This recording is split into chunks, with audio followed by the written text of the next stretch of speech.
வணக்கம் மக்களே! Big Boss season 9 promo 2ல என்ன சொல்லியிருக்காங்கன்னு பார்த்தீங்கன்னா, அமீர், கனி, விக்கல்ஸ் விக்ரம் அவங்கள வந்து 1லேருந்து 13 வரையும் உள்ள இருக்க கண்டஸ்டன்ட்ஸை வந்து டாப் ரேங்கிங்லேருந்து பாட்டம் ரேங்கிங் வரையும் ரேட்டிங் பண்ணணும் அப்படின்னு சொல்லியிருக்காங்க. கனி திரு அவங்க வந்து பார்த்தீங்கன்னா, அவங்க வந்து சபரி, சுபிக்ஷா அப்புறம் கெமி அவங்கள ஃபஸ்ட்டு 2லேயும் லாஸ்ட்டில் பார்த்தீங்கன்னா விஜய் பார்வதியும் திவாகரையும் வச்சுருக்காங்க.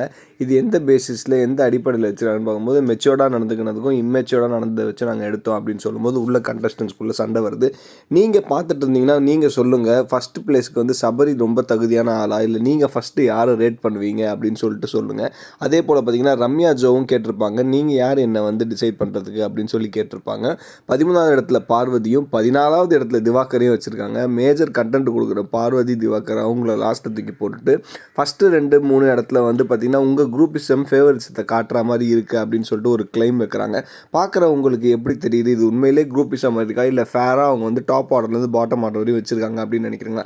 அரோராலாம் பார்த்தீங்கன்னா ஒன்றுமே பண்ணாதவங்கள 6th 7th இடத்துல வச்சுருக்காங்க. ஸோ நீங்கள் உங்களோட கருத்து என்ன அப்படின்றத கமெண்ட் செக்ஷனில் சொன்னீங்கன்னா அடுத்து வர வீடியோவில் வந்து நாங்கள் அதை பற்றி கொஞ்சம் பேசுகிற மாதிரி இருக்கும். தொடர்ந்து எங்களை ஃபாலோ பண்ணி சப்ஸ்கிரைப் பண்ணிக்கோங்க மக்களே. Thank you so much. பாய்.